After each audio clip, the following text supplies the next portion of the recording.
반갑습니다. 슬기로운 지구생활의 이정입니다. 죽음을 알고 준비하고자 하는 당신은 성숙한 분입니다.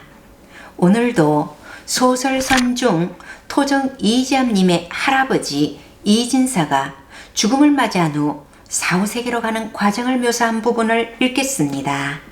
인간이라고 모두 같은 인간이 아닐세. 마찬가지로 선인이라고 모두 선인이 아니지. 선인 중에도 선인다운 선인이 있고 선인답지 못한 선인이 있네.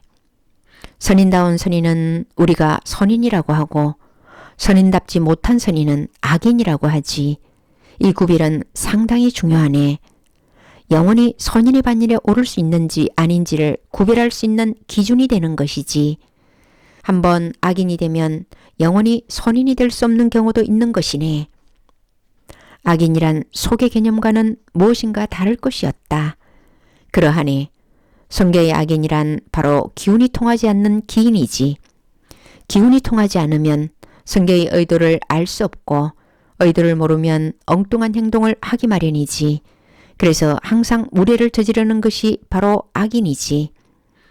지상의 개념처럼 선악이 뚜렷이 구분되는 것과는 달리 기운이 통하지 않는 것이 바로 악인이자 앞으로도 가장 방법이 없는 것이 바로 악인일세.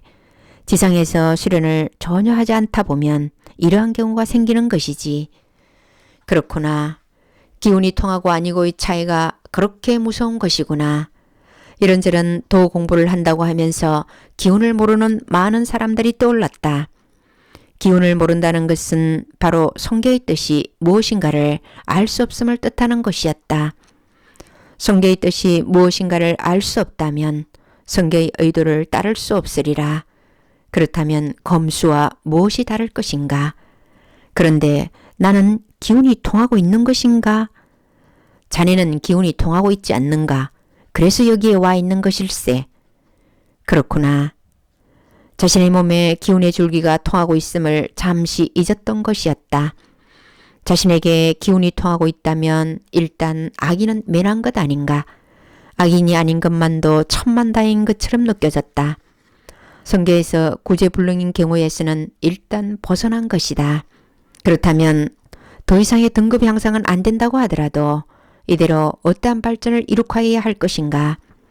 준선인의 대례에 들지 못하더라도 성경에서 어떠한 일을 할 수 있을 것인가? 할 수 있는 일이 있네.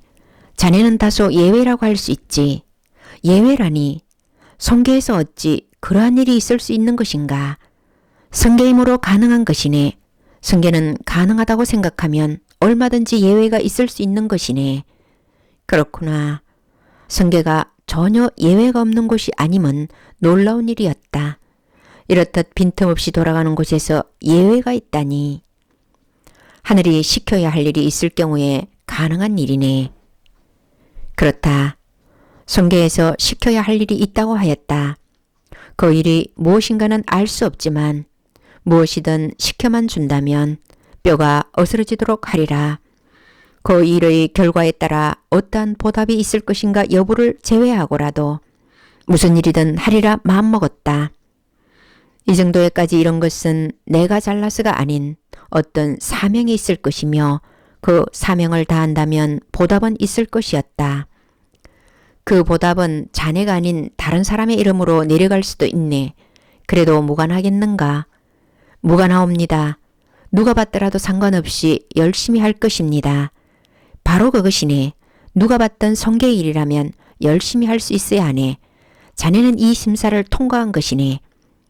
다행이었다. 아주 사소한 정도의 다른 마음을 먹지 않고 순수하게 그렇게 하겠다고 답변한 것이 이러한 결과를 가져온 것이다.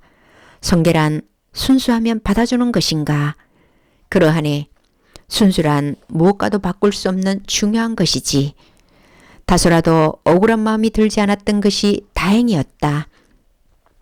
성계에서 억울한 마음을 먹었다면 그것이 외부로 드러나지 않았더라도 어떻게든 나타났을 것이었다. 그렇지 않았던 것이 스스로 생각해봐도 신통한 일이었다. 그렇다면 앞으로도 손해를 감수한다는 것이 자신에게 더욱 도움이 되는 것인가? 손해라고 할 수 없네. 그것이 바로 자신이 해야 할 일이지. 그랬다. 모든 것은 자신의 일이었다. 어찌 나의 일이 아니라고 할 것인가. 모든 힘겨운 것은 나의 일인 것이다. 힘겨운 날이 가고 나면 그렇지 않은 날이 올 것이다. 그때에는 보다 나은 나의 날들을 만들어 보아야 할 것이었다. 힘겹다고 해도 몸을 가지고 있을 때에 비하면 힘겹다고 할 수 있는 것은 아니었지만 그래도 마음은 무거운 부분이 있었다. 마음이 무겁다. 어찌해야 가벼워질 것인가? 이 무거움은 어떠한 부분에서 오는 것일까? 이 무거움이 들어지면 어떠한 결과가 나타날 것인가? 무엇인가 미진한 것이 있었다. 이진사는 이것이 실현을 하지 않음으로써 오는 것인 줄 모르고 있었다. 실현의 인연은 이렇게 사방에서 조여오는 것이었다.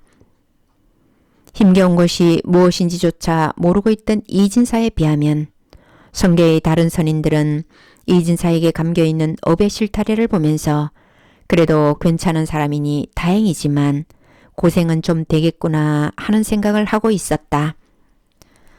성계에서 가장 무거운 것은 바로 마음인 것이다. 인간으로 있을 때야 몸을 가지고 있으니 몸이 가장 무거운 것이었으나 인간의 몸을 벗고 나면 가장 무거운 것은 마음인 것이다. 이진사의 경우에도 이 정도의 마음무게라면 벌써 가라앉았을 것이나 기운줄에 연결되어 있었던 덕분에 이만큼 견디고 있는 것이었다. 마음을 가볍게 하는 방법은 무엇일까? 마음을 가볍게 하는 방법은 마음에 달려있네. 마음을 가벼이 하면 가벼워질 수 있는 것이지. 마음을 가볍게 하는 방법은 자네가 개발하여야 하네. 성계의 인류들은 전부 마음을 가볍게 하는 방법을 알고 있네. 다른 것은 다 몰라도 그것만 가지고 선인이 될 수 있는 것이지. 마음을 가볍게 할 수 있는 방법이라고 하였다. 마음을 가볍게 할 수 있다면 나의 무게도 들어줄 수 있는 것인가? 약간은 가능하니 그 비우진 마음의 무게를 하늘로 채워야 하는 것이지. 그래서 하늘이 무서운 것 아니겠나? 인간으로 있을 때는 하늘이 무섭다고 생각해 본 적이 별로 없었다. 하늘이 무섭다고 생각하였을 때는 서당 시절 언젠가 천둥번개가 마구 칠 때였다. 그 이후로는 거의 그런 기억이 없었다. 그런데 성계에 오고 나니 하늘의 무게가 새삼 수만 근인 것이다. 감히 인간의 힘으로 어찌할 수 있다고 이야기할 수가 없는 것이었다. 하늘은 절대자였다. 감히 하늘을 빼고 무엇을 논할 수 없는 것이다. 그랬다가는 당장 어떤 일이 벌어질는지 몰랐다. 하늘은 절대 모르는 법이 없었으며 모든 것을 알고도 모른 척하고 있을 뿐이었다. 인간으로 있을 때는 그런가 보다 하고 넘어가지만 성계에 오니까 그것이 아니었다. 염라대왕이 따로 없었다. 성계 자체가 염라대왕인 것이었다. 벼슬이 따로 있고 일하는 사람이 따로 있는 것이 아니라 일하는 사람이 곧 하늘 그 자체였다. 마음을 가볍게 하는 법. 마음을 가볍게 하는 법이라. 마음의 무게가 얼마인지 모르는데 어떻게 가볍게 할 것인가.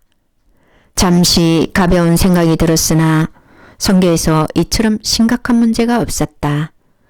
속에서는 실현으로 마음을 가볍게 할 수 있는 것을 실현을 하지 않고 성계에 입적함으로 인하여 실현 기회를 놓쳐 이처럼 무겁게 가고 있는 것이다.